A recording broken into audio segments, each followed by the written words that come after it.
council were examining all books, there had been question of setting some provision for confidentiality. Is that necessary, or is it implied that such a thing can be worked out? Or? Such a thing can be worked out. If the city wishes to grant confidentiality, you could arrange it by having the auditor go to the office of the company involved to review the books and records. Okay.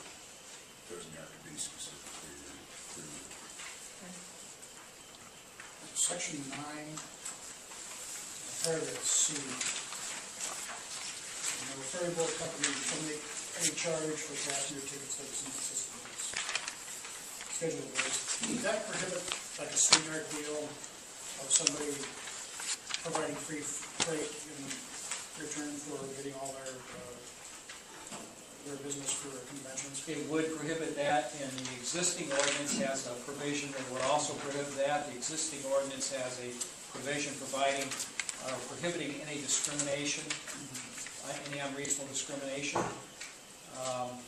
And if that same provision is left in as well, if any unreasonable discrimination is prohibited, and I can probably give you the section in just a second. Discrimination, 9B. 9. Okay.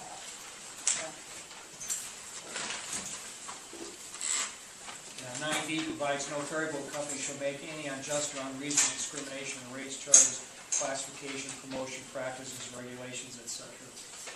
Also under the franchise fee, which is currently at 7%.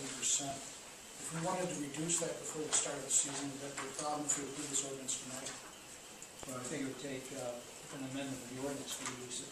Yeah, But you can do it in the ordinance. Okay. whenever you want. I mean, within, that would be one you could. Okay.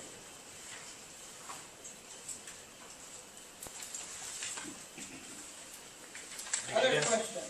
Sam, go ahead. 15, you might go back to the ability to examine records. Although that's new to the ordinance, wasn't that in the prior applications? So it's not really a new term to the ferry boat companies, it's just a new placement of the same language. And it's try to be made clearer so that it's clear that the city has not only the right to inspect records as part of an audit process to make sure that it is being paid the proper franchise fee, but in addition, this new language in 15C is intended, 15E is intended to make it clear that as in the process of reviewing proposed rates, the city has the right to see the financial information upon which those rates are based. If a ferry boat company comes before the city and says we want to increase the ticket price to $30, the city council has the right to say, what is the financial basis for that? You know, what are your expenses? What are the revenues? Are those expenses reasonable?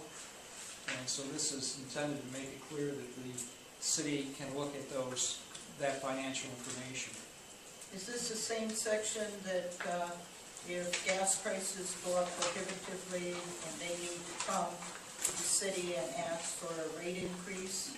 Is that handled here? That's handled in the ordinance, not this particular paragraph, but it does provide that at any time a ferry boat company can come before the council and request an increase. If I may go back to the question about can the city change the 7% at any time, the city can amend the ordinance to change the 7%, but if there's a franchise agreement in effect, that is, if a franchise has been issued, the city cannot increase that 7% during the term of the franchise.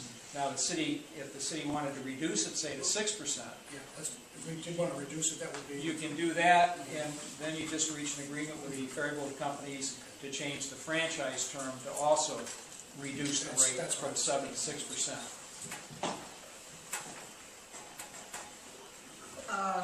Any other council questions before I open it up? Anybody? Okay, Joanne, if you'll just state your name for the... Joanne Slater, I don't think there's a section 12 here. Does that matter?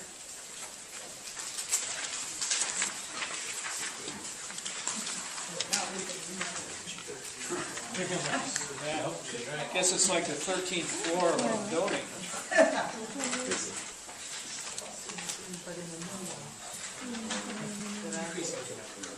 you're talking on a clean copy? Yes. I don't know, it was the copy that was in the back. Yes, if there is two, These are also missing on the latest, Yes. we'll just have to renumber those. Yeah, we can do that. Thank you, Bertrand, for bringing that.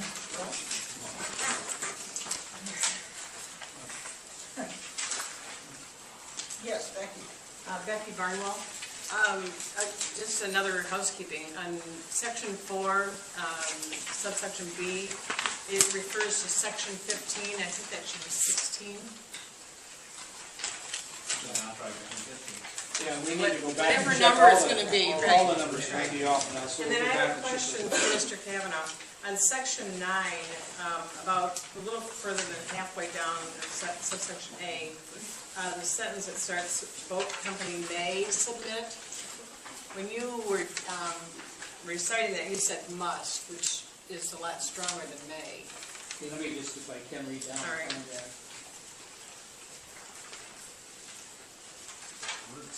It does say may submit. When you say 8, And A, 3 lines up from the bottom of A. Line 6 of section 9.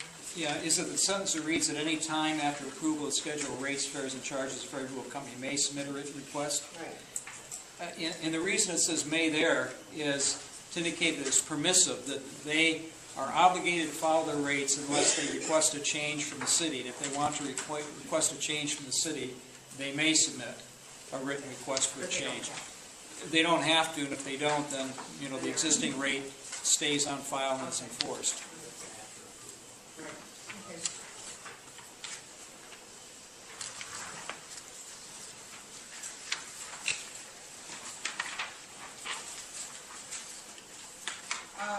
Other comments from the audience?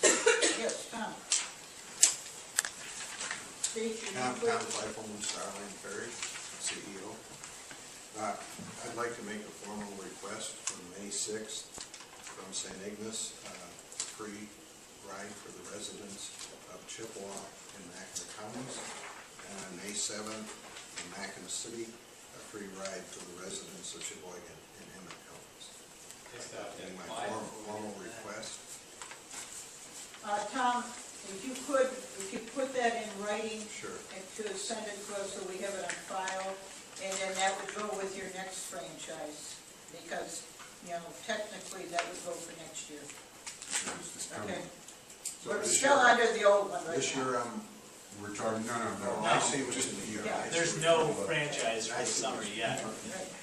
I have a couple of just very minor, I thought this was sort of like a work session. too. Okay.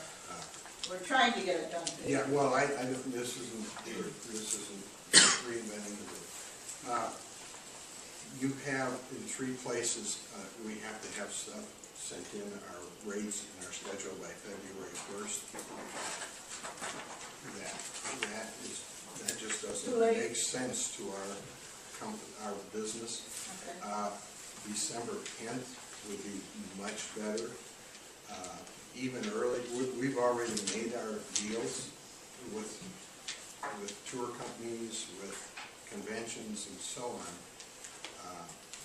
That's just, Does that prohibit them from sending in earlier? There's nothing. It's on it before, you can do it any time. On or before? Just no later than February 1st. Yeah. On or before? September 1st. If December 1st or May 1st, so for that Okay. 1 year for the next, it doesn't matter. So it's on or before, it says there. So, just one or two more very minor. In your application, my suggestion, rather than listing a bunch of stuff that may or may not mean a lot, to include the Coast Guard certificate of inspection, that tells you everything about the boat. How many passengers it can haul, the type of boat, when it was built, where it was built, and so on. That just to say include the U.S. Coast Guard inspection of each vessel that you plan to use. I think that would clear that up. I think what Mike Hart was alluding to earlier, dig into his mind. When we submit all of our all of our laundry in the form of our books, if we give it to the city, it becomes public knowledge. Unlike Detroit Edison that just services one area, we're 3 companies servicing the same area. So it's important to us that our competitor, let alone the public, not see what we're doing. And so if somehow there could be some confidentiality there, I have no problem giving your accountant or whoever who then blends the 3 together, and then the public sees the final thing. But to have the public say, look at what Starland is doing, and look at what Shepard is doing, and my goodness, here's Arnold out there doing 10 times better. I don't think you want that, do you? Mike, isn't that what some of you were alluding to? I was curious about provisions such as that. Yeah. I'm satisfied that, If we give it directly to you, it becomes public knowledge. That's the law. that we could arrange a way, I don't know if having it in there in that language incorporated here make people more comfortable, or Well, it's just. I would suggest that you adopt the ordinance now, and we can work with the ferry boat companies on what their suggestions are to handle that, and if necessary, you can amend that portion of the ordinance later.